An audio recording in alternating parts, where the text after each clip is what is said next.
좋겠다는 바람이 있고, 또 제 마음속에는 우리도 언제 상가교회에서도 이렇게 세미나를 개최하는데 우리도 건강하게 세워져서 언젠가 세미나도 한번 했으면 좋겠다 하는 이런 바람들이 있습니다.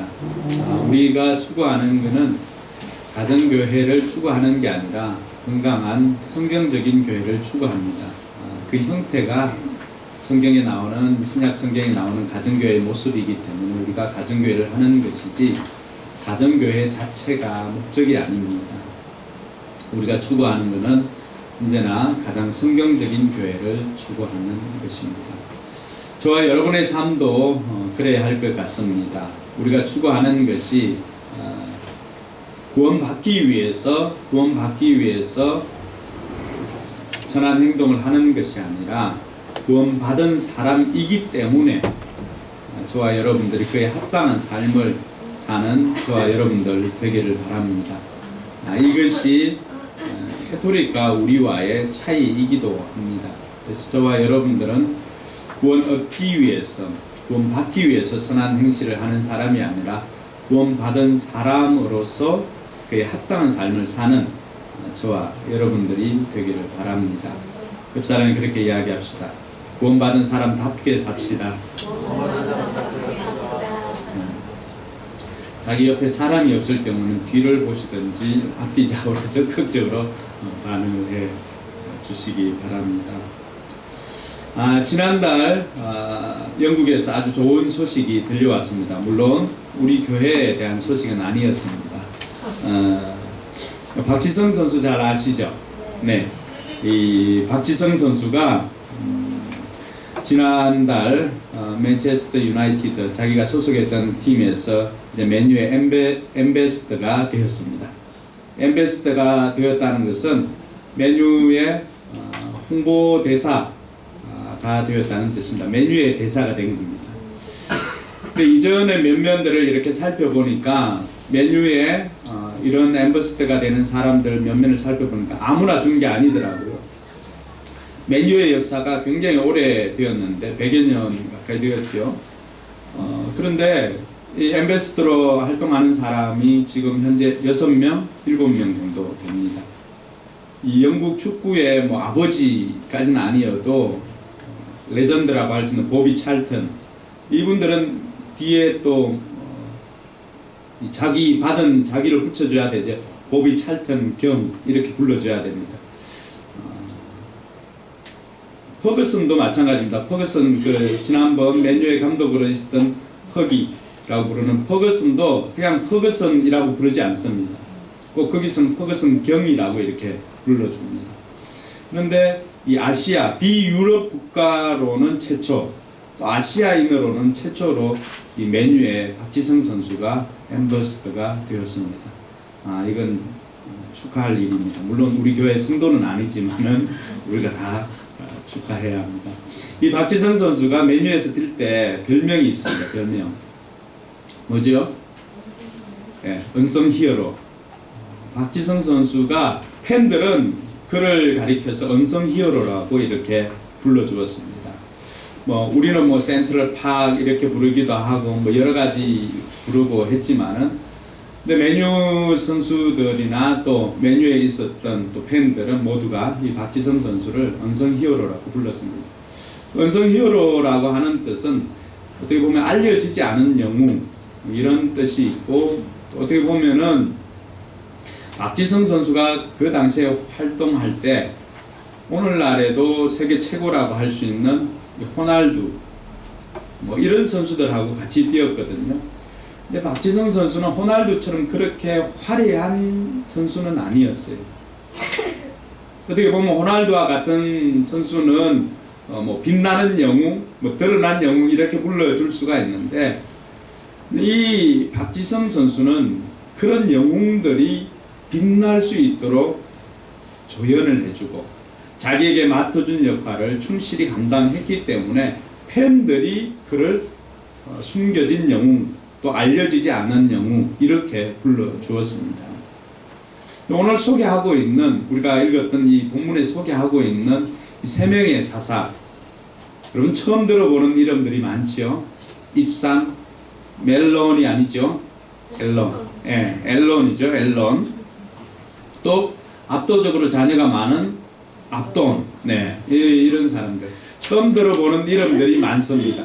우리가 지금 사사들을 다룰 때 영웅 시리즈로 이렇게 오니까 어떻게 보면 이들 이름은 전혀 생소한, 우리로 봤을 때는 알려지지 않은 것으로 봤을 때는 은성 히어로입니다.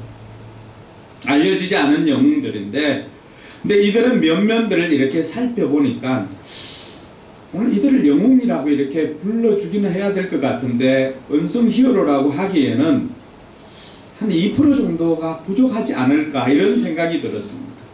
왜 그럴까? 이들을 만나면서 이들이 진정한 영웅이 되기 위해서는 이런 것들이 좀 필요하지 않을까라고 생각한 것이 있어서 여러분들과 함께 나누고자 합니다. 우리도 하나님의 믿음의 영웅으로 살기를 원하는 저와 여러분들도 오늘 이들을 보면서 우리가 진정한 영웅으로 거듭나기 위해서는 무엇이 필요할까를 돌아보는 귀한 시간 되기를 바랍니다. 아직은 우리에게 이 지침의 영이 임할 때가 아니에요. 아직은 그러니까 물론 피곤하신 분들은 눈을 감고 들으셔도 됩니다. 그럼 진정한 영웅이 되기 위해서 필요한 게 뭘까? 첫 번째는 자신이 누구인지 알아야 합니다. 한번 따라할까요? 내가 누구인지 알아야 한다. 네. 영웅이 되기 위해서는 내가 누구인지를 알아야 합니다. 오늘 소개하고 있는 입산, 앨런, 압돈, 이들이 이스라엘의 사사가 되어서 다스린 횟수가 몇 년이에요? 입산은 9절에 나오는데 보니까 7년, 그리고 앨런은 10년, 압돈은 8년. 이전에 입다가 6년이었죠. 이들의 다스리는 횟수가 한 25년 정도가 됩니다. 이 25년 동안 다스렸는데 이전에 나오던 사사들, 영웅을 소개했던 사사들의 공식과는 조금은 다른 공식으로 진행되고 있습니다.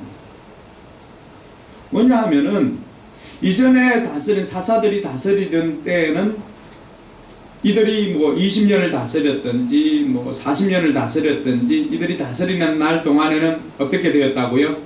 평온하였더라. 샬롬이 임하였지요. 샬롬. 근데 이들에게서는 이러한 샬롬의 모습이 없습니다. 7년을 다스리고 10년을 다스리고 8년을 다스려도 이들 때문에 이스라엘이 평안하였다는 이러한 메시지는 없습니다. 물론 이전에 입다나 또 아비멜렉, 그 이전의 사람들, 그리고 앞으로 나오게 될 삼손, 다시금 피비린내 나는 이러한 전쟁의 소문들이 들리기 전 그 사이에 우리로 하여금 마음의 여유를 가지라고 준비해주는 대목이기도 합니다. 그럼에도 불구하고 이들의 모습에는 이전에 보였던 이런 평온함이나 이런 것들이 잘 보이지는 않더라고 하는 것입니다. 물론 외부적인 적들의 모습도 내부적인 적들의 모습도 보이지 않습니다. 그만큼 그 당시에는 평온하였지만은 그러나 이들로 말미암아 이스라엘 백성들에게 어떤 영향을 미쳤다는 이런 내용들은 찾아볼 수가 없었습니다. 오늘 입산을 보면은 입산에게는 아들 30이 있었고 딸 30이 있었죠. 이들의 행적들을 기록해 놓은 내용을 보면은 입산이 사사가 되어서 다스렸던 해가 7년, 그리고 아들 30이 있었고 딸 30이 있었고, 그리고 한 게 뭐예요? 이 아들 30과 딸 30을 다 국제결혼 시킨 거예요. 국제결혼. 여러분 생각에는 왜 국제결혼을 시켰을까요?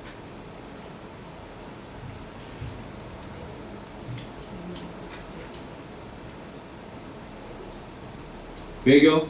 네. 끝말을 좀 올려주셔야 됩니다. 우리가 서울 산 지가 언젠데. 예. 외교적인 부분들이 많죠. 정략결혼. 뭐 어떤 의미냐 그러면은 두 사람이 부부지만 사돈 간이에요. 딸을 시집 보냈고, 그러면은 이 사돈 나라에서 사돈 나라를 침략하기는 쉽지는 않죠. 그래서 외국에서 다 데리고 와서 국제 결혼을 시킨 것입니다. 그리고는 죽어서 베들레헴에 장사되는 것. 엘론 사사가 되어서 10년 동안 다스렸어요. 그리고 엘론이 죽음에 스불론 땅 아얄론에 장사되었더라. 압돈. 뒤를 이어서 사사가 된 압돈 어떻습니까?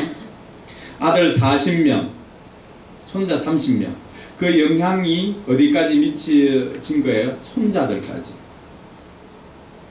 아들 40명과 손자 30이 있는데 특이한 것은 그들에게 뭘 한 마리씩 다 지급했다는 거예요.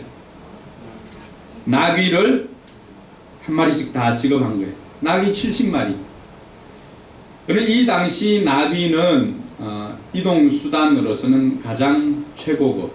그러니까 오늘날로 이야기하면은 아들 40명에게 에쿠스 한 대씩, 손자 30명에게 에쿠스 한 대씩. 이 이야기를 들으면서 나는 우리 집에는 왜 나는 저런 데 못 태어났을까라고 생각하는 사람들이 있을 것 같은데 전혀 좋은 게 아니에요. 물론 이렇게 풍성함을 누렸지만은 그렇게 나귀 70마리를 탔다는 것 외에 더 이상 기록이 없어요. 15절에 보니까 압돈이 죽음에 에브라임 땅 아말렉 사람의 산지 비라돈에 장사되었더라.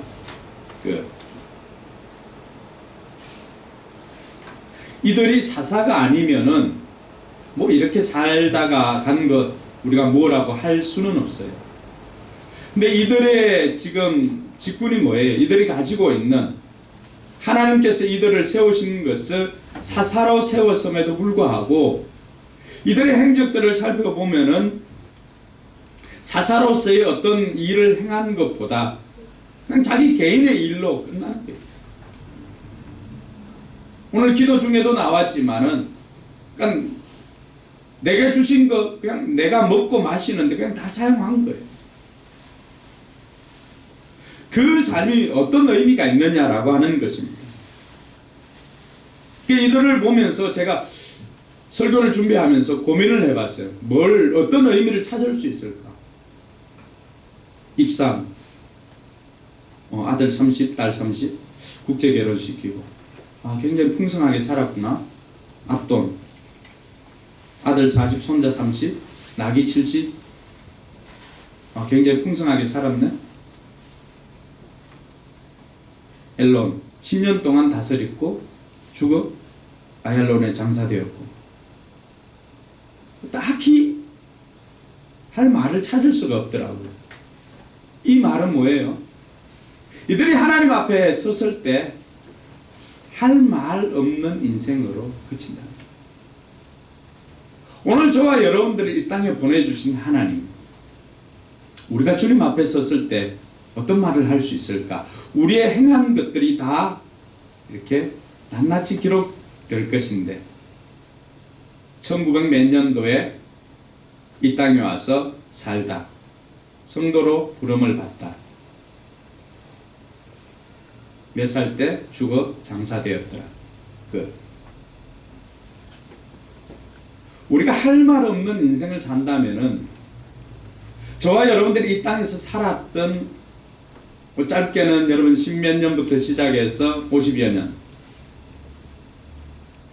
그 시간들이 얼마나 아깝느냐라고 하는 것입니다. 내 개인의 일로 내게 주어진 시간들을 다 보낸다면은 정작 이 땅에 나를 보내신 그 하나님의 목적, 하나님의 뜻과는 우리는 정말로 무관하게 살아가는 인생이 되더라는 것입니다. 이들을 보면서 느꼈던 게 할 말 없는 인생. 물론 하나님 보시기에 하나님께서는 우리가 무엇을 해야만 사랑하는 것이 아니라 우리 존재 자체만으로도 사랑하십니다. 할렐루야. 우리를 그렇게 사랑하십니다. 그러나 한편 봤을 때 우리가 하나님 앞에 섰을 때는 그냥 존재 자체만으로 하나님 앞에 영향력을 미치고 하나님께 사랑을 받는 그것만 가지고 하나님 앞에 설 수는 없더라는 것입니다. 그렇지 않나요?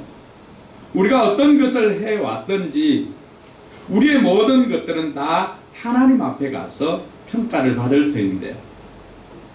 지난주 마지막 말씀이 뭐였죠? 그랬을 때 마지막 때가 있다는 것을 깨닫고 그 마지막 때가 심판대가 아니라 시상대가 되어야 한다고 이야기를 했습니다. 그럼 그 시상대가 되기 위해서는 우리에게 어떤 성적이 있어야 되는데, 출제자의 의도와는 전혀 다른 삶을 살았던 입산, 앨런, 압돈, 이들의 성적은 어떻게 될까요?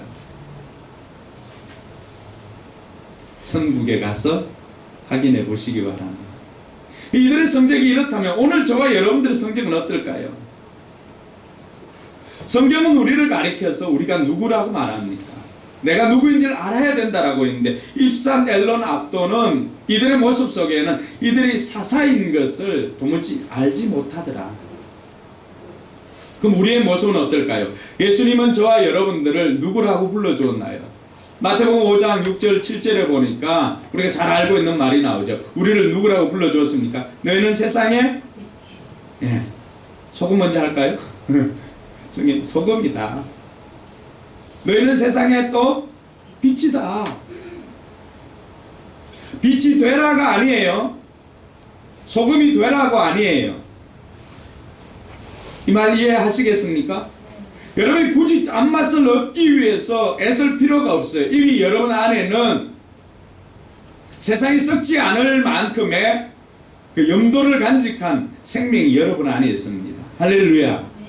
이미 여러분은 세상을 빛낼 그런 빛이 여러분 안에게 있습니다. 빛 대신 예수님이 여러분 안에 있기 때문에 우리가 가는 곳곳마다 어둠을 물리칠 정도의 빛은 저와 여러분들에게 있다는 것입니다. 그래서 예수님은 저와 여러분들은 너희는 세상의 소금이다, 너희는 세상의 빛이다 라고 불러주었던 것입니다.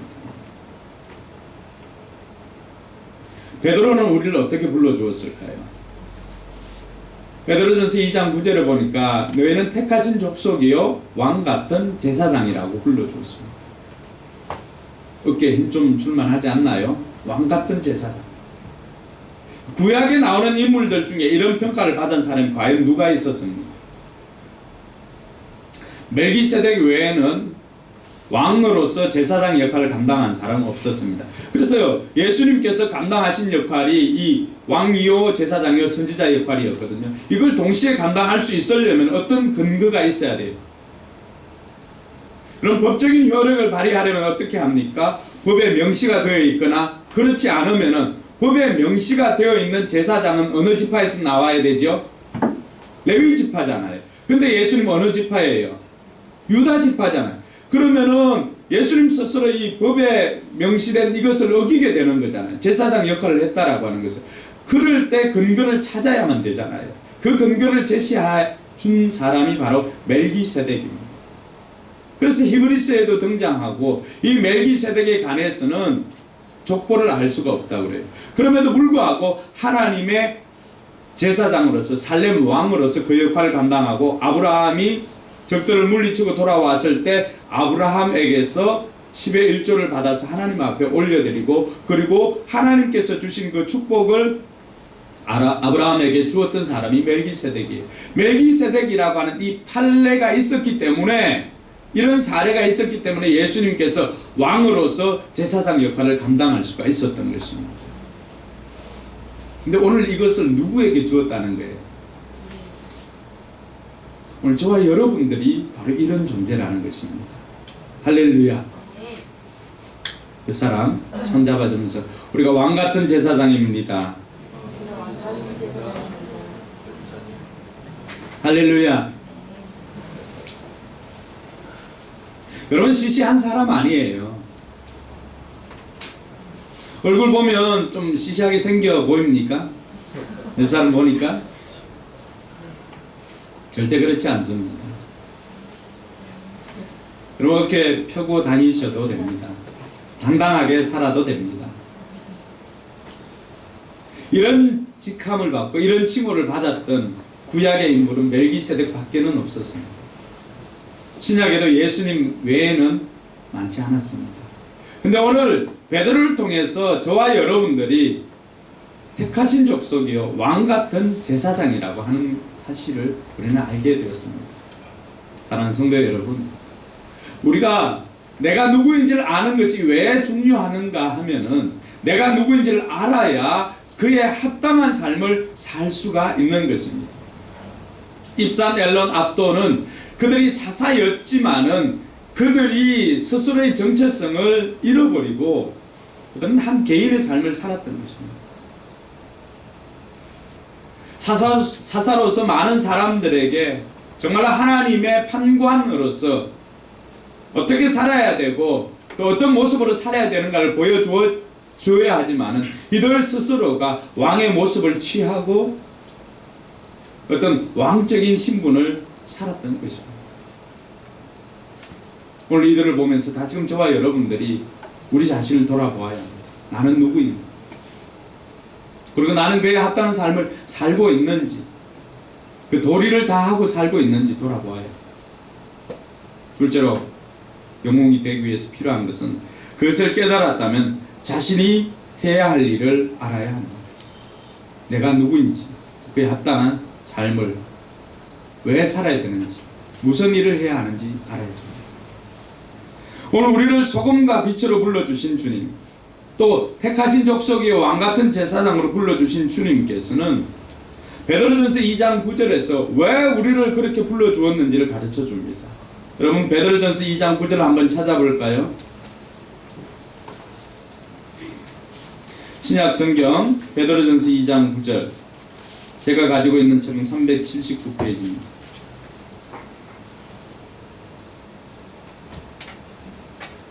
신약성경 베드로전서 2장 9절, 뒤쪽에서 찾아오는 게 더 빠를 것 같아요. 신약 379페이지 같이 읽습니다. 그러나 너희는 택하신 족속이요 왕같은 제사장들이요 거룩한 나라요 그의 소유가 된 백성이니 이는 너희를 어두운 데서 불러내어 그의 기이한 빛에 들어가게 하신 이의 아름다운 덕을 선포하게 하려 하심이라. 할렐루야. 왜 우리를 택해 주셨고 왜 우리를 왕같은 제사장으로 거룩한 족속으로 불러주었습니까? 인원이 뭐예요? 인원. 그 이유를 설명해 주지요. 성경에서 인원 나오면 앞에 있는 이유를 설명해 줍니다. 왜 우리를 이렇게 불러주었는가? 다른 거 아니에요. 너희를 어두운 데서 불러내어 그의 기이한 빛에 들어가게 하시니 아름다운 덕을 선전하게 하려고, 선포하게 하려고 저와 여러분들을 왕같은 제사장으로 택하신 족속으로 불러주었습니다. 할렐루야. 그러니까 우리가 해야 할 일이 무엇인지를 규정해 준 거예요.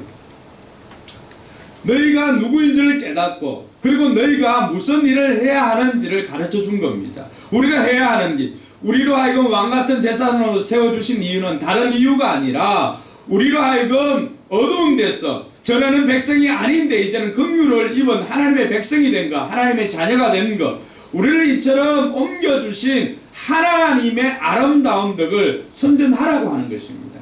할렐루야. 그것을 다른 말로 표현하면 간증이죠. 간증. 저와 여러분들이 간증이 있는 삶을 살아야 됩니다. 예수 그리스도를 만난 이후에, 이전과 이후에 우리의 삶이 달라져야 합니다. 할렐루야. 그것이 우리 인생의 BC와 AD죠. 우리가 오륜교회와 다니엘 세일의 기도회를 하면서 수많은 간증자들이 나왔을 때 공통적인 것이 있었습니다. 다른 것 아니죠. 예수를 만나고 나니까 이전과 이후가 달라졌다는 것입니다. 할렐루야. 그래서 이전에 자기를 위한 삶이었지만은 예수를 만나고 난 다음부터는 예수를 전하는 삶이 되었습니다. 전하지 않고서는 그 뜨거운 마음을 견딜 수 없었기 때문입니다.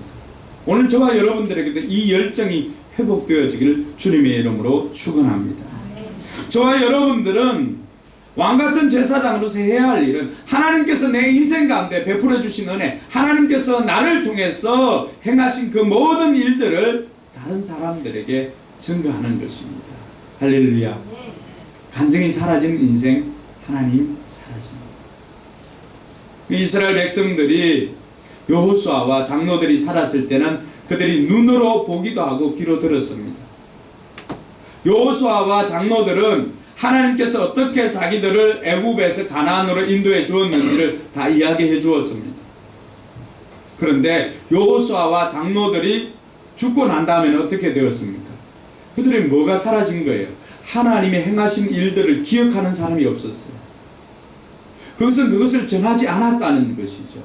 그러니까 그 세대 이후의 세대는 다음 세대가 아니라 성경은 다른 세대라고 말합니다. 왜 우리가 다음 세대에 그렇게 집착을 할까요? 우리가 하나님의 살아계심을 증거하지 않으면은 다음 세대는 우리와 똑같이 하나님을 우리 구주로, 예수님을 우리의 주인으로, 우리의 구세주로 고백하지 않더라고 하는 것입니다. 예수와는 전혀 다른 삶을 살아갑니다. 하나님과 무관한 삶을 살았던 이들의 그 결과는 소돔과 고모라가 우리에게 이야기를 해주고 노아의 홍수가 우리에게 이야기해 주었습니다. 이제 그 날들이 멀지 않았다는 것은 우리가 너무나 우리 주변을 돌아보면 잘 알 수가 있습니다. 사랑하는 성도 여러분, 저와 여러분들이 해야 할 일을 아는 것, 이것이 진정한 영웅들이 해야 하는 것입니다. 저와 여러분들이 해야 하는 일이 무엇입니까? 나를 만나 주셨던 하나님, 내 인생 가운데 응답해 주셨던 하나님을 내 주변 사람들에게 전할 수 있기를 바랍니다. 그 자리가 목장이 되어야 되는 것이죠. 자신이 해야 할 일을 알 때 교회도 부흥이 일어납니다. 여러분, 초대교회에 큰 부흥이 일어났죠. 사도행전 6장 3절과 4절에 보니까 그 당시에 베드로가 설교하니까 어떻게 되었습니까? 3,000명이 들어오고 또 베드로가 설교하니까 5,000명이 들어왔어요. 일순간 예루살렘 교회는 빽빽하게 그지 없었죠. 집에서 모이는 교회도 차고 넘쳤고 연합으로 모였던 교회도 차고 넘쳤습니다. 그런데 이때 어려운 일이 생겨나게 되었죠.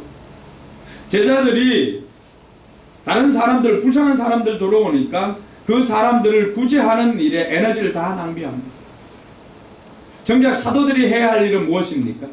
사도들은 기도하고 또 말씀을 가르치는 일에 전념해야 하는데 불쌍한 사람들이 들어오니까 일손이 모자라는 거예요. 일손이. 그리고 이 구제하는 일에 시간을 다 빼앗기다 보니까 몸은 몸대로 피곤하고 말씀을 준비하는 시간이나 기도하는 시간은 점점 줄어듭니다. 그래서 이 사도행전 6장에 보면 어떤 일이 일어납니까? 이 일을 위해서 사도들이 하나님께서 주시는 지혜로 말미암아 사람을 세웁니다. 그들이 누굽니까? 집사죠, 집사. 디컨이라고 하는 집사라고 하는 의미는 뭡니까? 섬기는 자, 봉사하는 사람, 봉사의 직분을 맡은 사람. 근데 그 사람들이 그 일만 한 게 아니죠. 사도행전 8장으로 이렇게 넘어가니까 그때 세웠던 빌립 집사님, 스데반 집사님 이런 사람들이 어떤 일을 했어요? 가서 복음을 전하고 또 말씀도 가르치고 하다 보니까 어떤 일이 일어났습니까? 빌립으로 말미암아서 사마리아 온 성이 복음을 듣게 되었습니다. 할렐루야. 여러분들이 살고 있는 빌라나 아파트, 여러분들 때문에 그 한동 전체가 변화되길 주님의 이름으로 축원합니다. 할 수 있겠나 하면 못하지만 할 수 있다 하면 합니다. 할렐루야.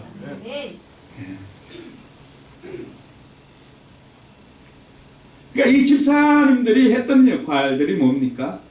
사도들이 해야 할 그 일들, 구제하는 일들을 했습니다. 그 당시에는 히브리파 유대인들이 많았죠. 사도들은 다 히브리파 유대인들이잖아요. 그러다 보니까 자연히 그 구제에서 소외되는 사람들이 있었어요. 어떤 사람들입니까? 헬라파 과부들. 헬라파 사람들은 아람어를 잘 알아듣지를 못했어요. 그러다 보니까 광고에 예를 들면 이렇습니다. 오늘 예배를 마친 다음에 지난번 세례 기도에 나오신 분들은 성적이 좋은 분들, 참석하신 분들은 점심 마치고 사과를 받아가시기 바랍니다. 그 사과는 엄준수, 지난번 우리 교회에 잠깐 와서 우리 집에 같이 살았던 축구선수 준수가 그 은혜 감사하다고 준수 아빠가 보낸 것입니다. 이렇게 이야기를 했어요. 제가 실제로 받아가시기 바랍니다. 실제로 왔어요. 그런데 이 소리를 히브리 사람들은 다 알아듣잖아요. 그럼 다 알아듣죠? 히브리파 사람들이기 때문에 그래요. 그런데 헬라파 사람들은 알아듣지를 못해요. 이 소리를. 그러다 보니까 맨날 몇 시에 어디서 구호품 줍니다라고 했는데 그 자리에서 다 빠진 거예요. 그러니까 그들이 굶으니까 어떻게 합니까? 굶는 것을 거치지 않죠? 교회가 왜 이렇게 사랑이 없노? 교회가 이렇게 어려운 사람들 도와주고 섬겨줘야 되는 것 아닌가? 라고 하면서 불평, 원망하기 시작했습니다. 여러분, 긍정적인 게 좋은 것은 일파만파 퍼지는 게 굉장히 더딥니다. 그런데 부정적인 것은 어떻습니까? 여기서 머리 아프다 그러면 저기서 뇌수술을 했다 그래요. 이게 부정적인 것의 파급 효과입니다. 그러다 보니까 헬라파 사람들이 계속해서 부정적인 이야기를 할 수밖에 없겠죠. 일순간 공동체가 어려움에 봉착하게 되었습니다. 이 일을 위해서 하나님께서는 칭찬받는 사람, 성령 충만한 집사님들을 세웠습니다. 7 집사를 세웠죠. 근데 공교롭게도 그때 세워주었던 집사님들 다 어느 소속일까요? 다 헬라파 사람들이었다는 것입니다. 더 놀라운 것은 그들로 말미암아서 어떤 일이 생깁니까? 비로소 사도들이 기도와 말씀 전하는 일에 전념했습니다. 할렐루야. 그 결과 말씀이 흥왕하여 세력을 얻으니 믿는 자의 수가 더해 갔더라. 할렐루야. 여러분, 부흥은 그냥 되어지는 것 아닙니다. 각자가 맡은 일을 각자의 자리에서 우리에게 맡겨준 일, 내게 주어진 일들을 최선을 다해서 감당할 때 하나님께서는 그 공동체를 보시고 부흥을 허락해 주시는 줄 믿으시기 바랍니다.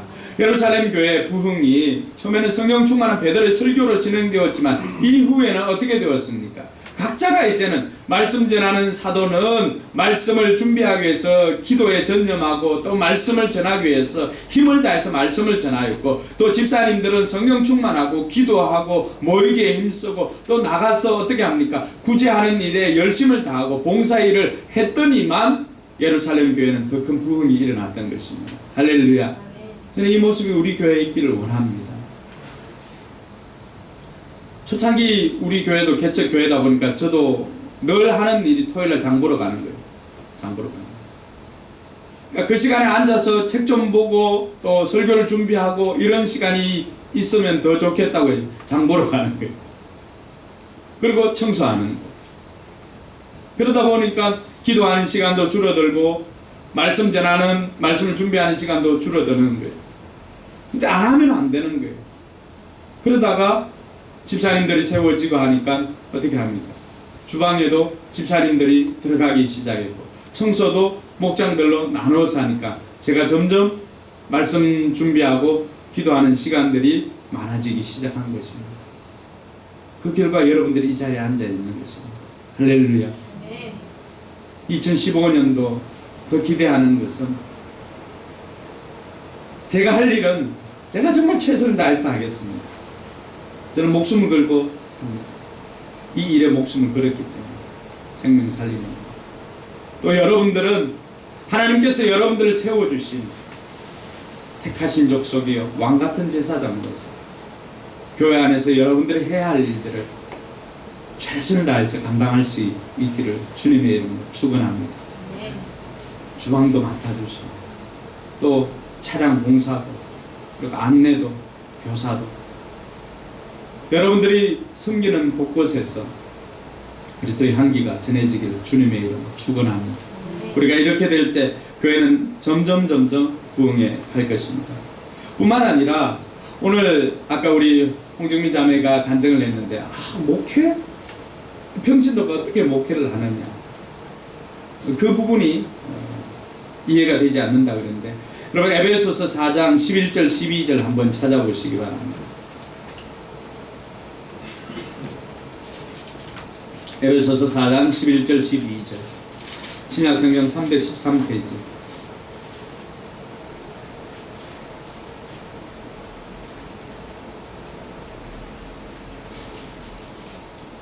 에베소 4장 11절 12절 같이 읽습니다. 그가 어떤 사람은 사도로, 어떤 사람은 선지자로, 어떤 사람은 복음 전하는 자로, 어떤 사람은 목사와 교사로 삼으셨으니 이는 성도를 온전하게 하여 공사의 일을 하게 하며 그리스도의 몸을 세우려 하심이라. 아멘. 여러분 거기에서 이 언사대로 직분자를 세워 주었잖아요.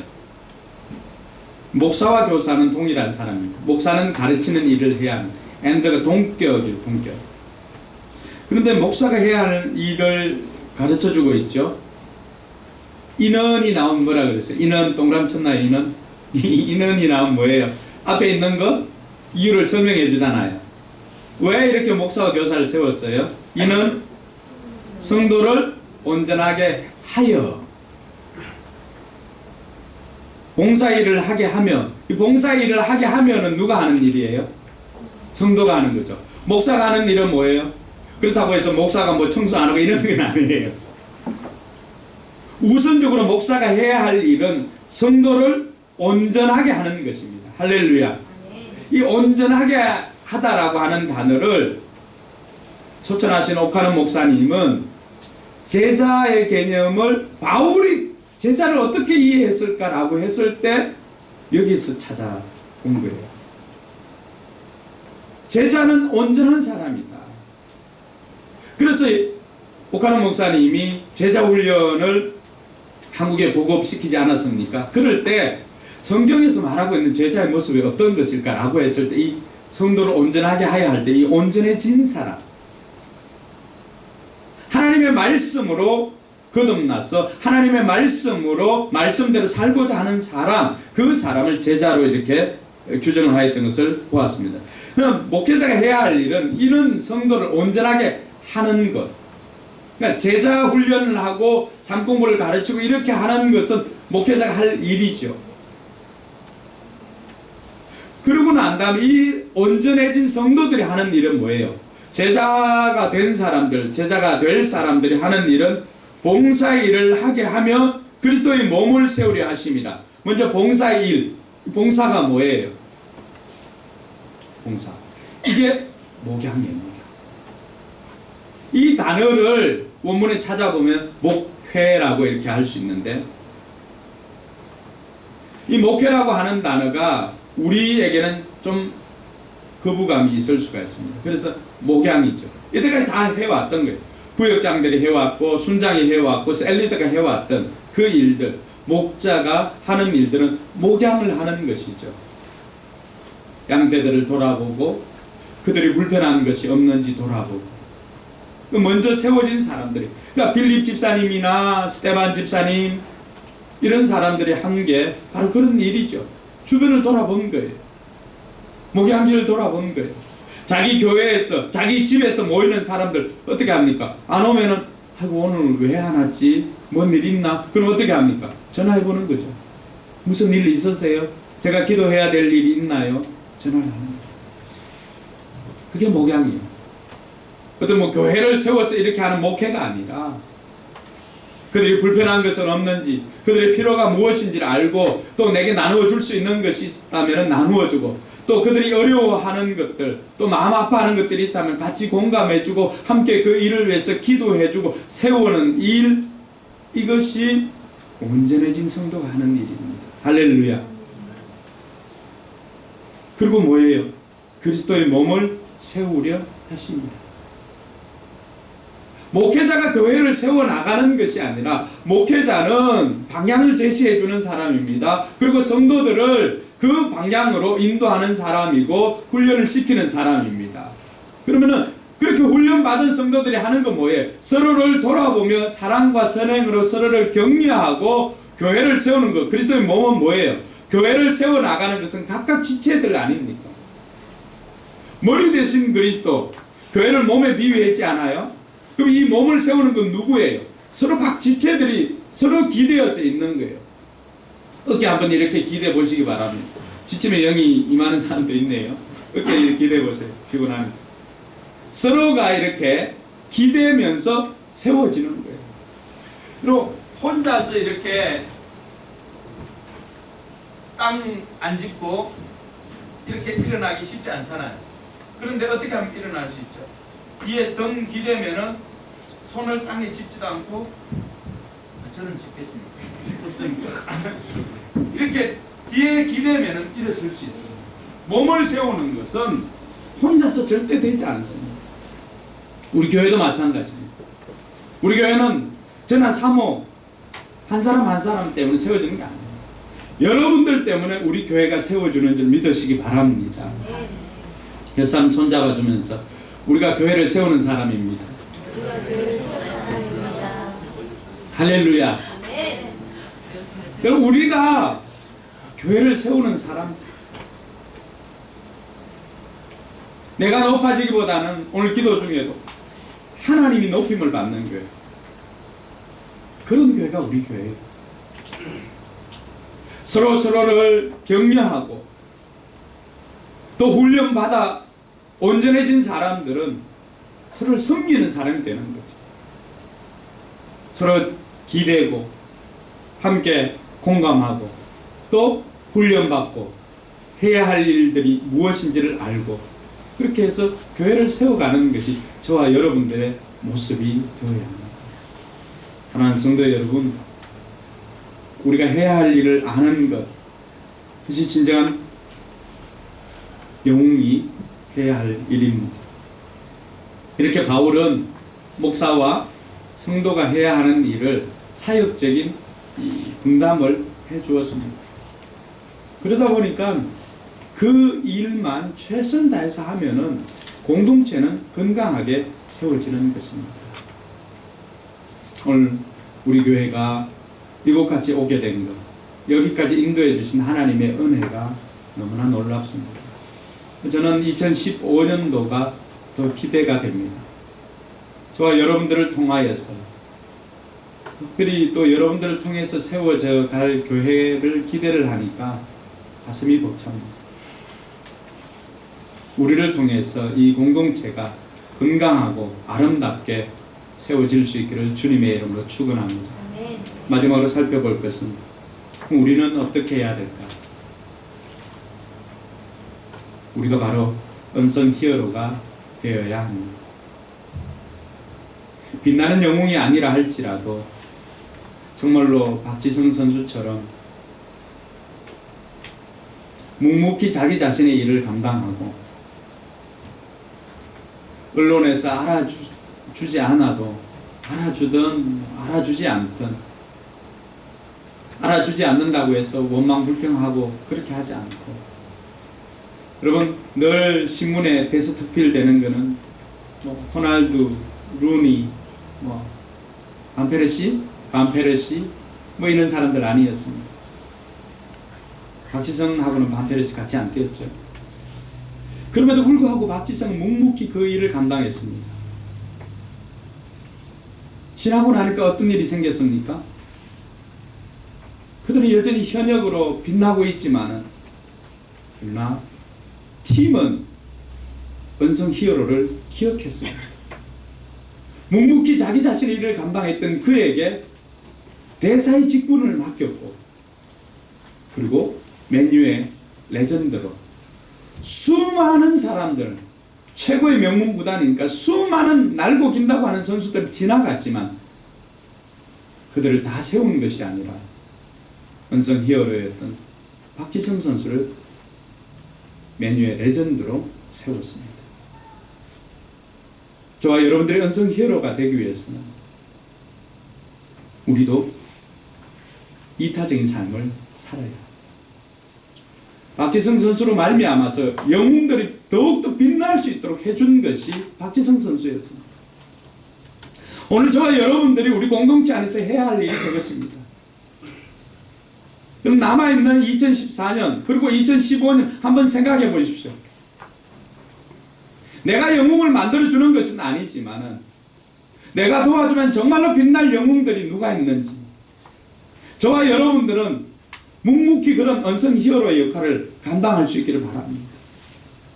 남을 성공시켜주는 사역, 내가 도움을 준다면 나로 말미암아서 성공할 사람이 누구인지, 여러분들의 도움의 손길이 필요한 사람이 누구인지 이렇게 돌아보시기 바랍니다.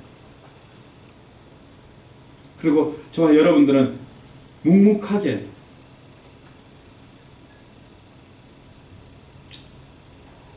함께 뛰어가는 그런 파트너 역할 감당해 줄 수 있기를 바랍니다.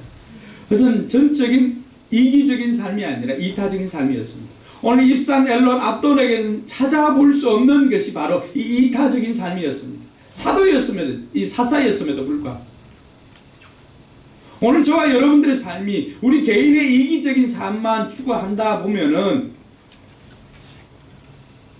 우리 역시 주님 앞에 갔을 땐 할 말 없는 인생, 부끄러운 구원이 되는 것입니다. 그러나 묵묵히 우리가 하나님 나라를 위해서, 공동체를 위해서 헌신하며 살아갈 때, 오늘 저와 여러분들의 인생이 끝났을 때 우리는 하늘나라에 가서 하나님 나라의 앰베서더로 활동했는 그것을 통하여서 하나님 나라의 레전드가 되어 있을 것입니다. 할렐루야. 연성 히어로가 되기 위해서는 이런 이타적인 삶을 살고 주변을 둘러보면서 약한 자를 섬기는 삶 살아야 합니다. 나로 말미암아서 영웅이 될 사람 누구인지를 찾아보시기 바랍니다. 그리고 연성 히어로가 되기 위해서는 맡겨진 일에 최선을 다해야 합니다. 박지성이가 호날두하고 비교했으면 어떻게 되었을까요? 늘 낙심천만이었을 거예요. 근데 포기하지 않았어요. 그 역시도 처음에는 벤치를 달구는 벤치 워머였어요. 후보 선수였죠. 그럼에도 불구하고 낙심하지 않았어요. 기회가 되면은 언제든지 나설 준비를 갖추고 있었을 때, 드디어 기회가 왔을 때 그는 맡겨진 일에 최선을 다했습니다. 오늘 저와 여러분들이 그렇게 되기를 바랍니다. 우리가 현장에서 뛰지 않는다 할지라도 묵묵히 준비할 수 있기를 바랍니다.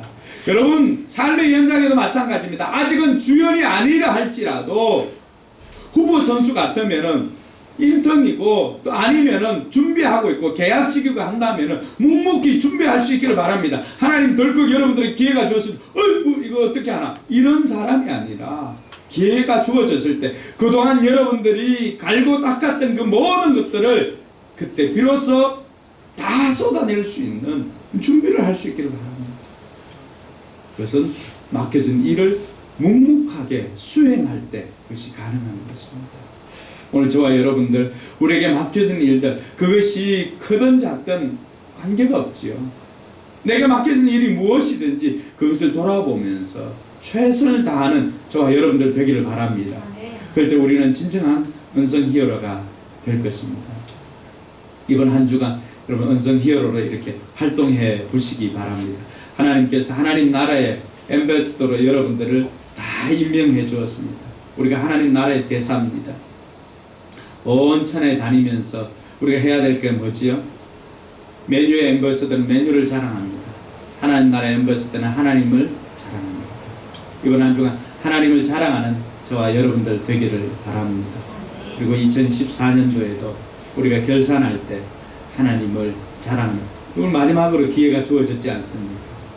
이것으로 이 앞에 있는 것들을 다 상쇄할 수 있을 만큼의 역할을 감당해서 하나님께 칭찬 듣는 저와 여러분들 되기를 주님의 이름으로 축원합니다. 기도하겠습니다. 이 시간 같이 한번 기도했으면 좋겠습니다. 기도할 때